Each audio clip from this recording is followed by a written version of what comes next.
Okay. Hey, everyone. Welcome to Talk to Me Tuesday. You have myself and Shantrice here with you again. This is our last Talk to Me Tuesday of 2023. And we are going to dive into open enrollment. A lot of you may have already experienced open enrollment at your organizations, or you may be in an open enrollment period now. So, let's get into it. We have a poll question to start off. So let's see what our first poll question is. Shantrice, I'll let you take it. Yes, welcome everybody. So the first poll question is, are you aware of the dates for this year's open enrollment period at your organization? So the options are yes, you may know, no, you don't know, or the last option, you only have a rough idea. So we're going to give you about a minute or so to answer that question and then dive right into it. Yeah, and I think this is a good question for us to start off with. You'll be surprised how many people are not really aware of when their open enrollment period is. Hopefully, your HR department has put out some form of information or notices to you at least 30 days in advance to prepare for the open enrollment season. I think the cliche is that open enrollment is always at the end of the year because everyone's plan year starts January 1.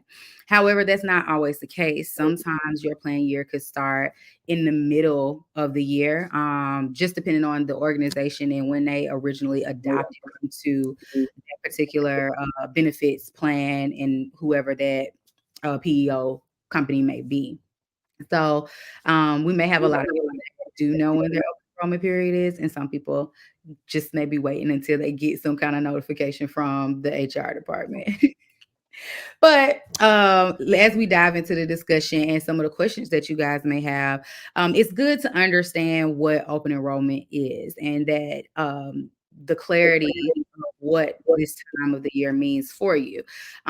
This is one of two times throughout the year that you may have the opportunity to change your benefits, whether you need to increase them, decrease them, come out of something that you realize that you didn't use. The only other time throughout the year that you may be able to make any changes is if you have a qualifying event. And Chantrice, could you kind of go over what qualifying event means for those that are not aware? Absolutely. So, like someone was saying, a qualifying event is in the event, you get divorced or you get married, you have a baby, those type of situations where you may be adding a dependent or even taking one off. Say someone from your household loses benefits for, loss of job, those type of circumstances, then that would be considered a qualifying event and you can change your benefit elections at that time. But it's only that time of year, and also open enrollment, like Simone said, that you can change your benefits. And we're very strict about that just because of the policy deductions that come out of your paycheck, everything that kind of works on the back end. We want to make sure, all of that is correct and, obviously to your benefit to make sure you have the enrollments that you actually wanted to get into or the benefits you wanted to enroll into. Absolutely. And I guess we can kind of dive into what benefits are typically offered during this time of year. So, what we all know mainly is major medical. You know that you're trying to enroll or verify what plan you have, what your deductible looks like for yourself or family, what that out of pocket deductible looks like. This is also when vision and dental benefits are selected. And then depending on the company that you may work for, they may also have your supplemental options at this time where you can decide if you want to participate in a company like Aflac or MetLife that have your hospital and cancer and accident plans, which are typically optional and are normally not covered by the employer. I have met some companies that still contribute to those benefit packages as well, but most of the time those are employee pay only versus sometimes your company may be paying a percentage or a flat dollar amount into the first three, your major medical, dental, and vision. And we can kind of talk about that more if you guys have questions on how that works. All companies are different when it comes to the percentage that they may offer when it comes down to what they're willing to pay. But that is also something to take into consideration when I know on a previous Talk to Me Tuesday, when it comes down to evaluating your employer staying or leaving, what you contribute into benefits definitely matter, and what benefits are offered. Back into the supplemental needs, you have childcare is a very hot topic for employee benefits. Not just being able to use like your FSA or HSA to pay for daycare, but what type of flexibility comes with your position. But Chantrice, let's kind of talk about some other factors that they should consider, or we all should consider, when it's time for open enrollment. Yeah, so I think you should definitely take into consideration your own personal health circumstances, your family needs, financial situation, of course.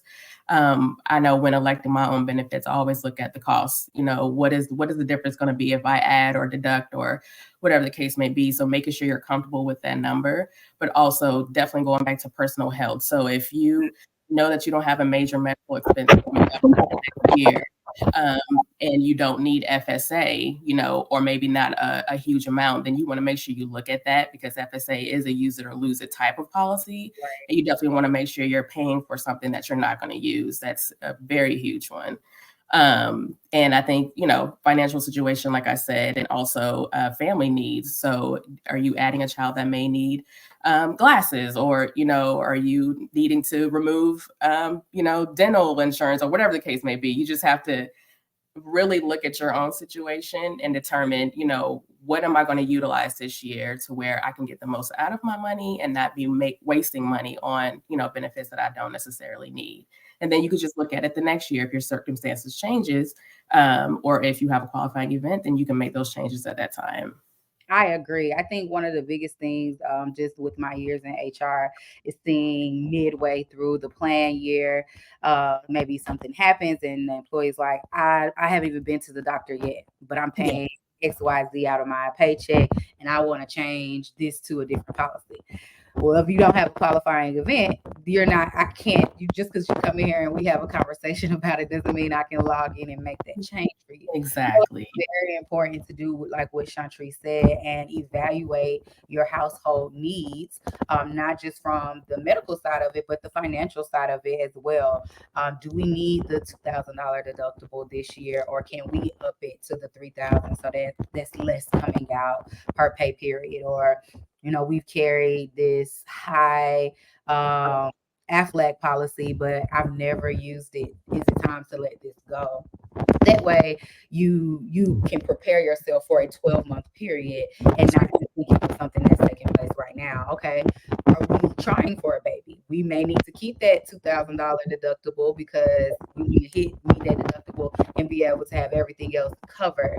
And then diving into that, I guess we kind of go into the next poll question before we get too far into identifying different parts of benefits on the major medical side. But I don't want to forget that part because I think that is a big thing people pick a plan and Absolutely. to it. But let's get our second poll question up and give them an opportunity to answer it. So here we go. Have you ever changed your benefits selection during open enrollment? Yes, several times. Yes, but only once or twice. Or no, I've always kept my benefits the same.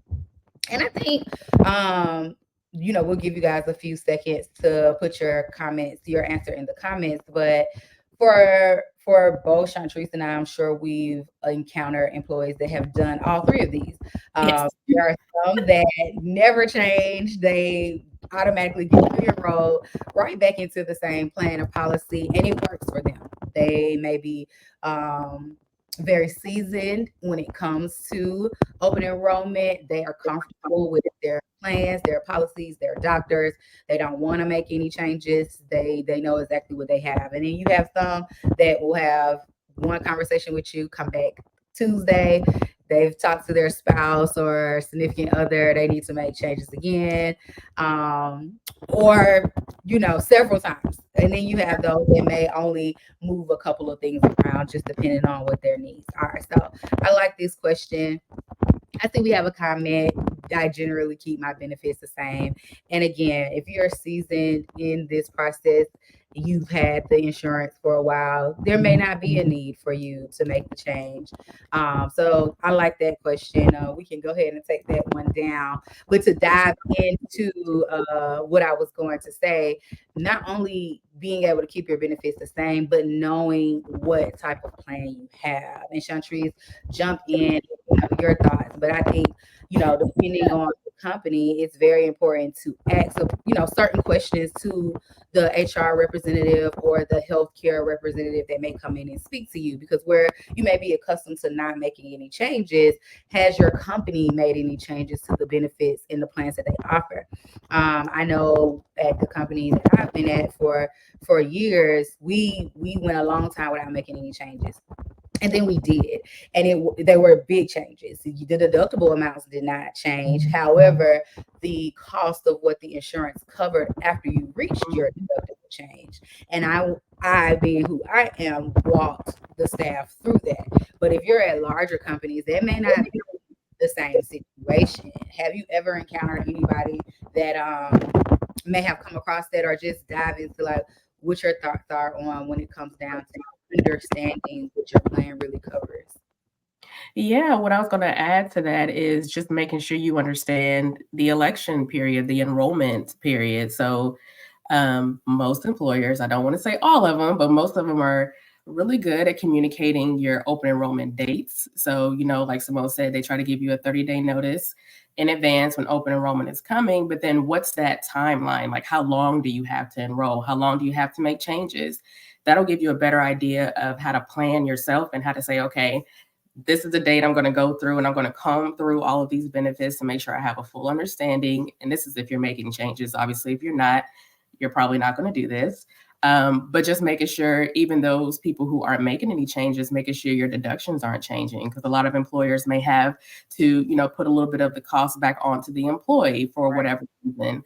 So you just want to make sure those elections are still the same, your deduction amounts are still the same. Because I can't tell you how many times I've had employees come back to me and say, my, premium went up $10, or, my deduction is not the same. It's because, maybe we passed a little bit of that cost on to the employee and we communicated that, but maybe it was missed somewhere. Right. So making sure that information is correct, making sure you understand the open enrollment period deadlines, like when does it begin? When does it close? And make sure you make all those changes and cross your T's and dot your I's in between. Um, Absolutely.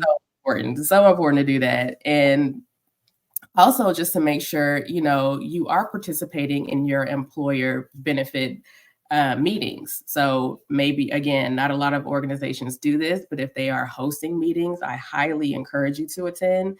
That way, most of the time, these are being held by plan administrators and they know the policies inside and out. They I won't don't do this huge, hour, 2 hour long presentation, but they can really be there to help you answer those questions that you may have specifically about your plans. So I just highly encourage anyone who has that at their fingertips to definitely participate. And Mhm. most of the time, employers will pre-record it. So if for some reason you're on vacation, you're not feeling well, you don't have access to it on that day, most of the time they'll have it available for you to go back and play it, or they'll have a presentation with, slides where you can go back through and you can take your own notes and just really have a full understanding of what benefit options are being provided to you.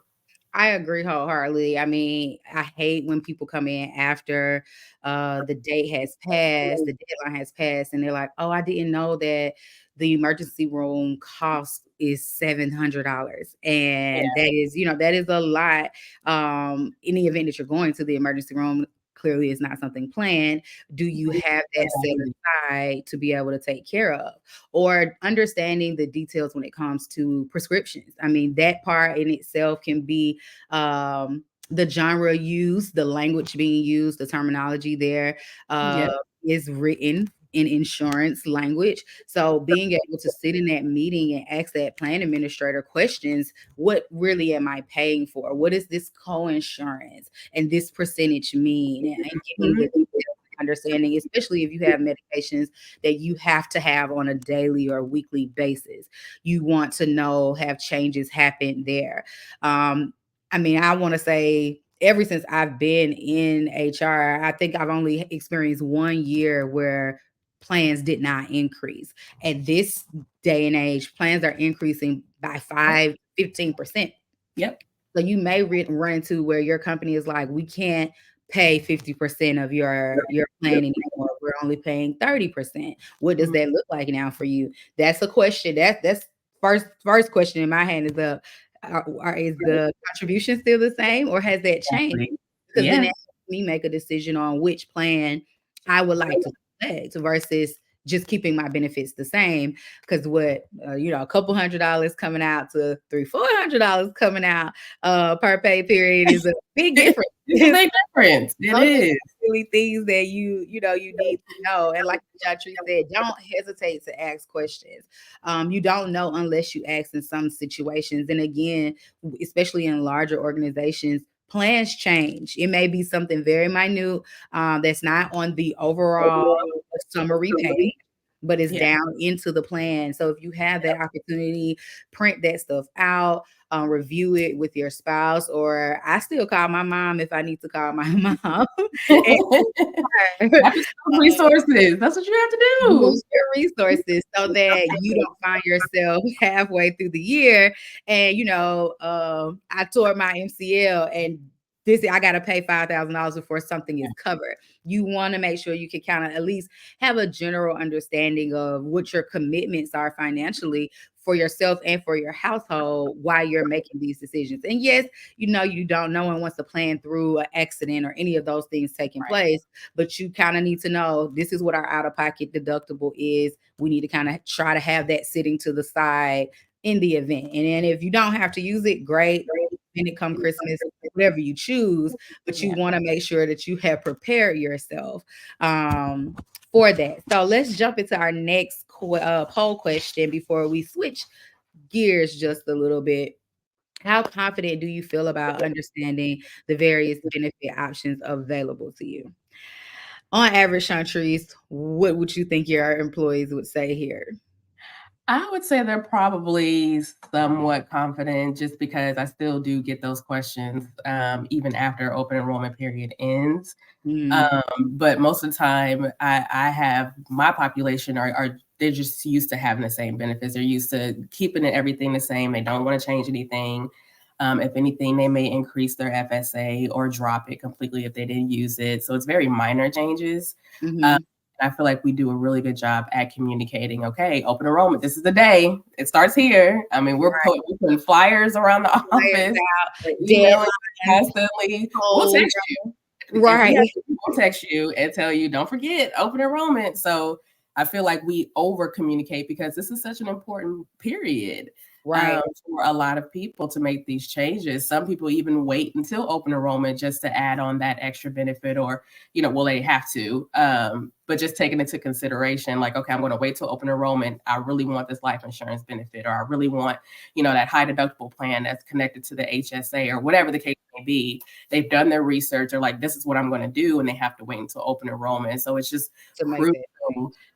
that you over communicate as the employer, from the employer standpoint, that you over communicate to your employees about open enrollment, because they will be in your office They and they will. will be asking you questions. They will be in there. There's no doubt about that. Yeah, And I agree. It almost doesn't matter how much communication goes out. Somebody is yeah, still gonna you. come in there after the deadline and oh, I didn't have time. I thought I did it. I didn't press save or submit. Something is going to transpire. But again, I love when companies, like you said, send a text when they clock in, it's on the clock in screen. It's There you it's go. always somewhere for you to see, hey, you haven't made your selections yet. Please log in and make those selections. I think ADP Total Source even has it. It's on the pay stub during open enrollment. When they clock in, anytime they open the app, whether it's the mobile or web version, it pops up. You have to click confirm. I'm going to get to it, That's or it takes right. you That's right. straight into the enrollment portion of the platform, because some organizations they won't make the change afterwards because Yeah. you were out sick or because you were out on assignment or something like that. You're kind of just stuck. And if you have been enrolled previously, they may auto enroll you into the same type of plan or something similar. But I see my younger staff that are growing their families and moving in those directions are typically the ones that come back with the bulk of the questions. Right. Because people who've Wanna been change? there for a minute, they kind of stay where they are. They know what they're doing. But as your foundation and the formation of your family changes, now you have to look at these benefits from a different perspective. That's right. You may have had a high deductible plan as a single person, and now you're Woo. not. So, and what does that look like? Or even, again, we stress to have the conversations at home because maybe your job pays more into the insurance. So we need to come off of mine and jump onto yours and Mhm. save those funds elsewhere versus carrying insurance, for both people, but really being able to identify what is overall the best move and best decision for the household. I think you can't ask too many questions during open enrollment. This is the one time I say come and ask before it is open. And I'm not going to say, have you utilized your resources first? I'm going to ask you, I am your resource. Please come and Absolutely. ask, because I hate to see people stuck throughout the year and they can't do anything, or even down to just understanding. I know, like on a dental side, knowing what your yearly allowance is and how to Yes. strategically plan that. If you know you need a root canal or something that's extremely expensive and your plan ends here and starts there, let's see if you can hang out till get that first procedure Right. done in December, get that second procedure done in January, so that you can minimize your out-of-pocket expenses. And know that that is something that you can do. You're not cheating the system that way. Those are two separate plan years, although your procedures may Absolutely. happen within a week or two of each other. And so even those questions throughout the year, I'm open to that. Like, it could be mid-year, and if they have a question and you're trying to figure something out, because we have set through how many open enrollments, if I can help you figure something out, I will. But I'd rather you ask than you sitting there and your mouth swollen for 6 months. Exactly. Exactly. That's a good tip about the dental benefits. I was just thinking about vision because we both wear glasses, Right. obviously. That's been always my trick. I'll use my whatever my premium is towards glasses in December, turn around and order some more glasses in In January when January. my glasses Absolutely. are I over. would do the same Glasses. thing because, again, yeah, between my glasses, or if I have to use my benefit at the end of the year for a new pair of glasses and then order contacts in Yep. That's January, it. I'll do that because Yeah. me and my husband both wear glasses or and contacts. So, and they're going up just like everything They else is sure going up. are.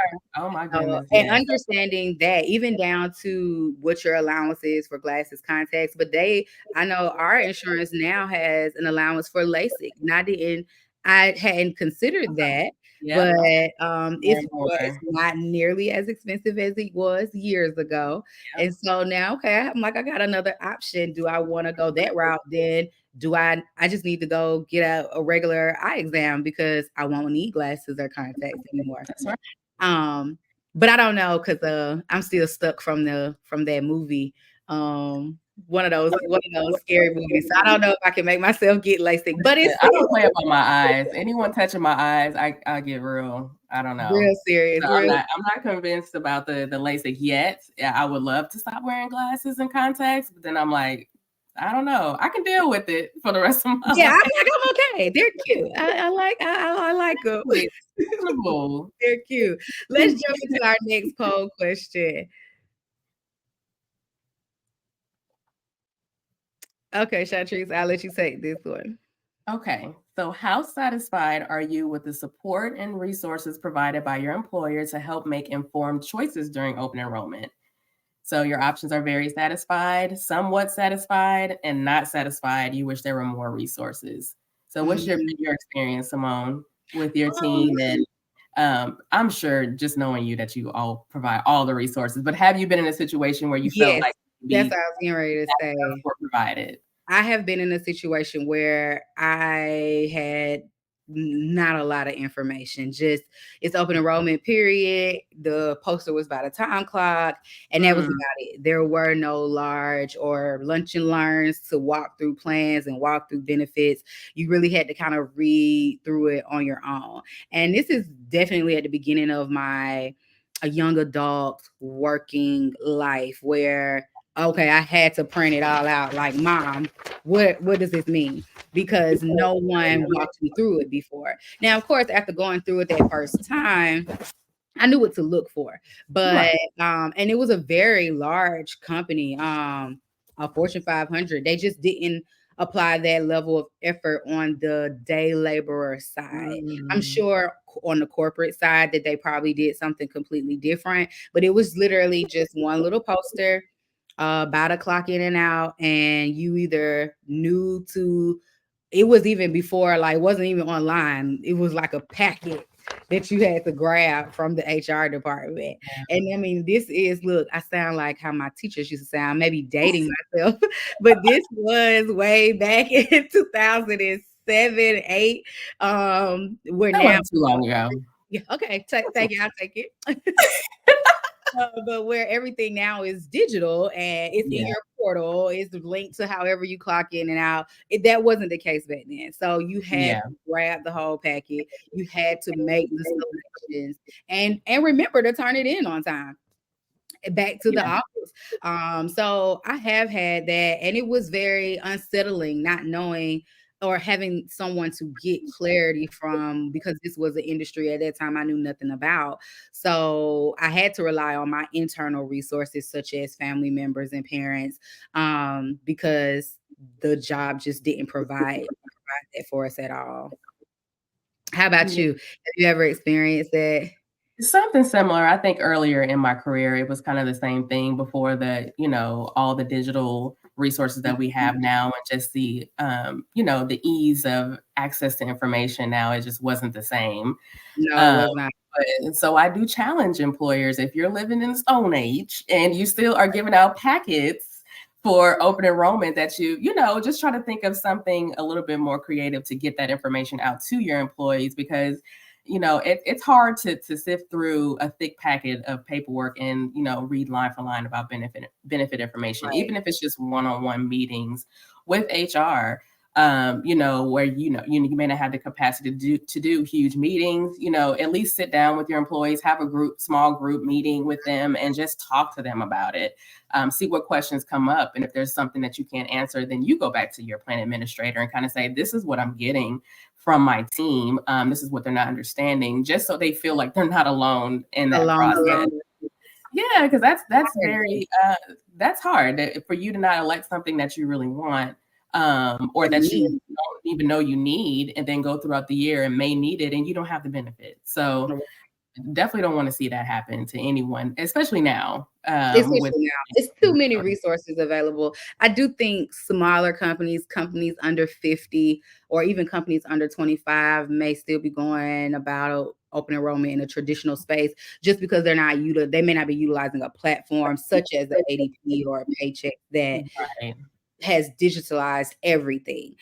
They have the videos, like there is so many resources that those larger payroll companies provide to their clients. But if that's you're true. still, God forbid, doing payroll through your bank, as an employer, you may not have the digital resources Yeah, to provide that information. Hopefully, in that case, they do still have like an insurance agent that can kind of come in and walk the staff. Because I've also been employed at places where the HR administrator just didn't know anything about benefits. That was that's true not too. their role. They were, they sat in the HR role to generally do everything because it was a smaller company, but they weren't proficient in benefits and compensation. So even with that, that can be disheartening a little bit too, because if I'm coming and I'm asking, and you're looking at me the same way I'm looking at you, where do I go from here? Because you're not sure either. So, and again, like I said, one of my first experiences, it was kind of like that. It was completely hands off. There's a 1-800 number on the last page of your packet. Please call that number. And the HR person really was just a data collection of the information, but couldn't Mhm. really help you through it.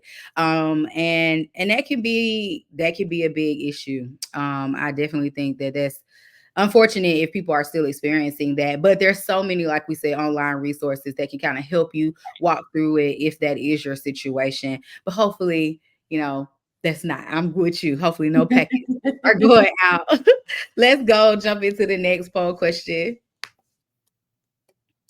Okay, if given the option, would you be interested in a workshop or webinar to learn more about how to navigate your benefits during open enrollment? If this question was given to me back in the day, it would be definitely um, Mhm. because I appreciate the guidance. I mean, two, maybe it depends on what topics are being covered, and three, no, I'm comfortable navigating benefits on my own. There are going to be some threes, because some people they got it, they've been doing it for a while. That's Again, they may not change their benefits. I see a lot of twos, even with the staff I have now. They're like, well, what are we going to be talking about? And are you having lunch? Those are typically the two questions that I get asked. yeah. But because if it's something they feel like, oh, I don't need to talk about supplemental, or I don't want to discuss Aflac, I don't want that, then they may feel like their time can be spent better doing something else versus sitting through the meeting. But I would have loved that opportunity in multiple situations, just so that I have that knowledge for myself, and understanding the terminology of some of the stuff when it comes to the plans. It goes pages after pages after pages. And sometimes until a situation occurs or arises, you don't really know the details of what all your plan covers. I agree. I Mhm. agree. So what do you think there are some things that, you know, employees should do once open enrollment has ended and they've selected their plans? I think for me, I still have that follow up. Like, hey, Simone, hey, Chantrice, this is what I ended up picking. So now, is the portal still the same? We have United Healthcare. Can I log in now? How soon will it be before our cards come so that I can see? I want to double check and make sure that my current physician is still in network. That I think that's one of the biggest things I get. One of the biggest questions I get after open enrollment has ended. Oh, now I have my cards. I went to the doctor and they're telling me I'm out of network. But did you have an opportunity to check? I do like the platform we utilize Yeah, now, to where you can go on United's site. Um, they get the general summary or the plan title, and you can see, is your doctor considered in network or out of network? Because that's a big difference financially. absolutely. If you've been going to the same primary care physician for years, and then all of a sudden they're not in network, and you either have to pay that difference of that out of pocket deductible, or now I'm scrambling to find a new doctor that is in network. And I know doctors are just like going to the barbershop, just like going to get your hair done. You typically stay very faithful and Mhm. committed to who your person is. So when you're put in a position where you have to find a new primary care or a new OB or something like that, and you didn't plan for that, that can create unnecessary stress. And then now you're stuck because open enrollment has ended. It's not, you can't make a change just because your Yeah, primary care physician is not included in the in network. I think with the way the insurance companies have merged over the last 5 years, a lot of carriers have a lot of people in network now versus back before. That may be a very strong possibility that if you change your plan, that your primary was not included. yeah. But with, I think, United, did they just buy Humana? Who, somebody just purchased Humana, or did Blue Cross and Humana merge? But it's only about three or four big carriers now. Yeah, So across the board, I think a lot of people should, be able to find their physician in network, especially if they're affiliated with any of the major hospitals in that particular state. But even understanding that, I had an employee, we stationed them on a project. They went to the emergency room, but they picked their insurance based off of their Georgia address. Well, you didn't have a plan that was a POS. So it's not a point of service. It's a Georgia plan. So now they got this large bill that they weren't expecting. They're like, hey, I pay for insurance every month. Why do I have this bill? Well, unfortunately, you went to a doctor in a 3, 4, 5 states over, and Uh, that doctor is not covered.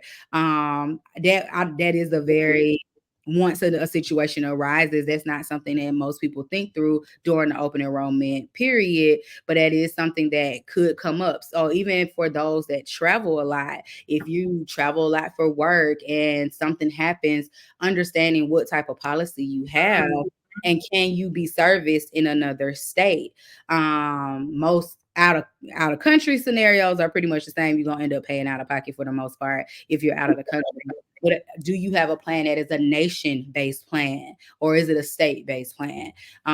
So those are some of the things that I've experienced after the deadline has ended, that employees have come back and had more questions about that again are one-offs that may not be covered in those planned meetings. How yeah. about you? I think the biggest one that I've discovered is I keep going back to FSA because I think that's a tricky one for a lot of employees. I'll get them where, they may have, elected it and maybe they elected an amount that was too much. They don't feel like they'll be able to utilize it and they try to backtrack and say, can I lower the amount? Right. And what the only advice I can try to give you, because we can't change it after obviously Mhm. open enrollment ends, but what other resources can you use those funds for? So they have a whole FSA store Yeah. that you can go to where you can buy first aid kits and you can buy several different types of things that you can use that are considered medically Over-the-counter approved.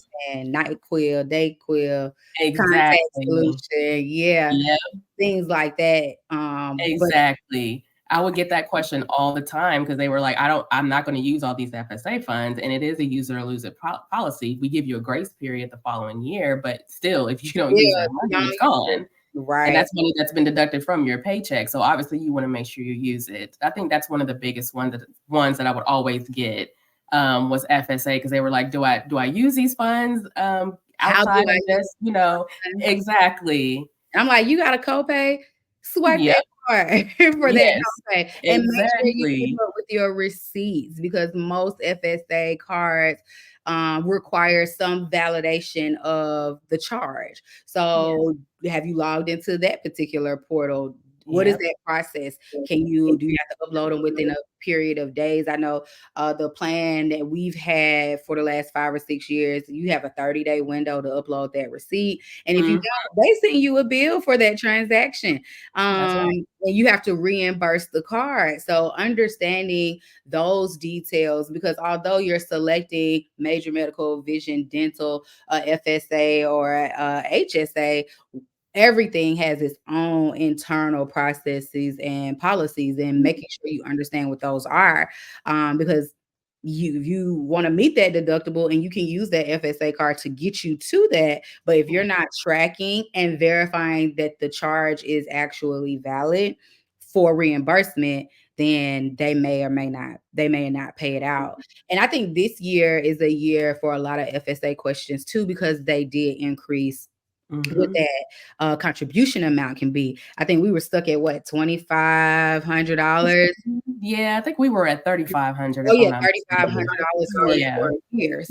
And so now, having the ability to have the increase there, I mean, FSA cards come in handy when you gotta They meet the deductible, do. especially Yeah. if you're at a company that matches. Where I've been, they match.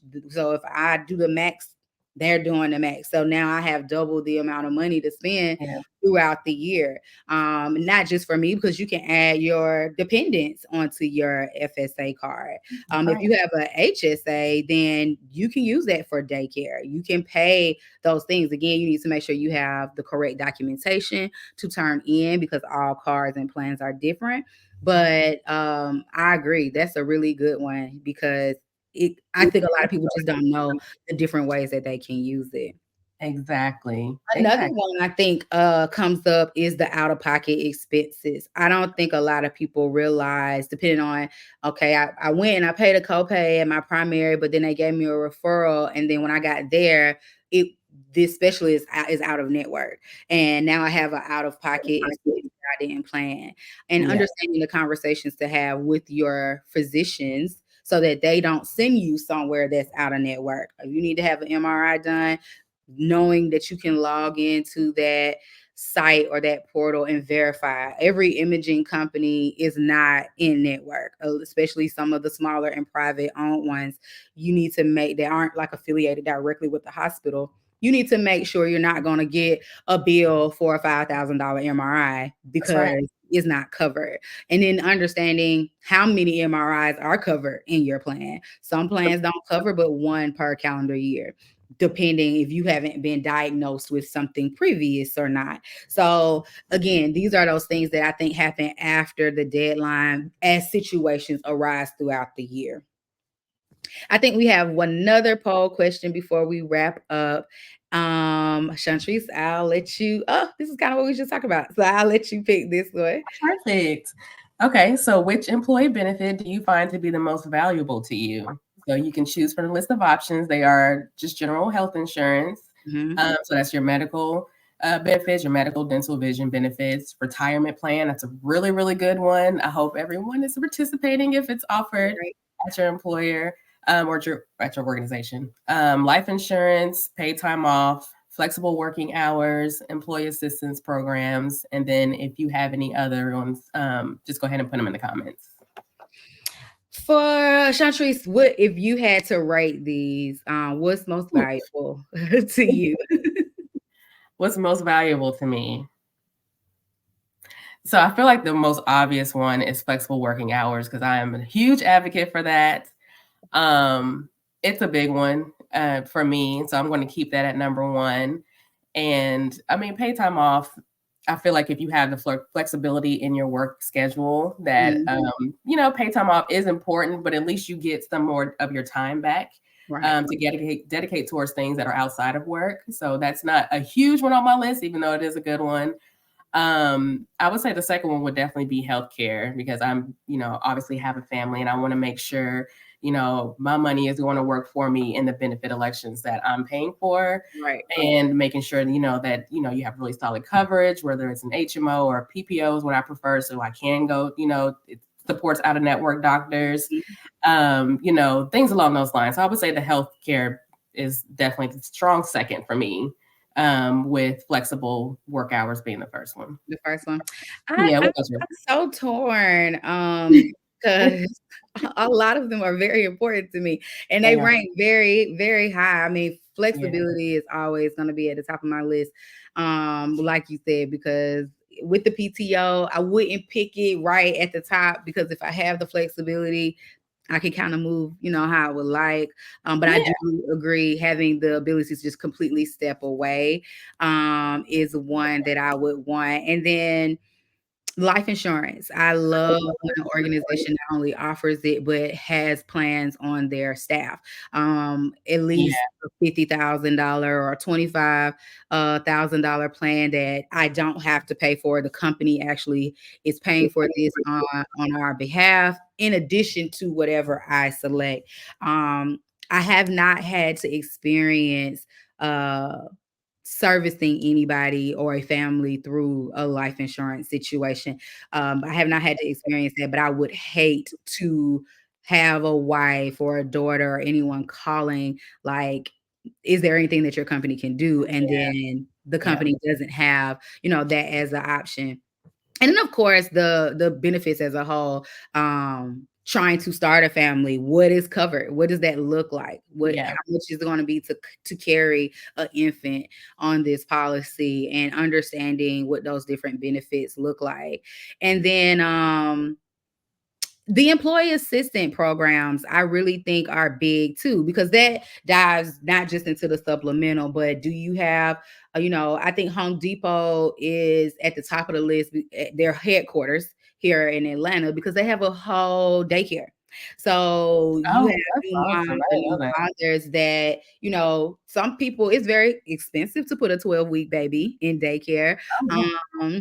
And so having a childcare benefit of that magnitude in-house is a great one, especially for people who are put in positions where they have to decide, is it the right time to start a family? Can I afford to be off for 12 weeks? What does the company pay? Are they going to pay 5 weeks and then I'm just using PTO, or am I just off without pay for the next Yeah. 5 weeks or 7 weeks?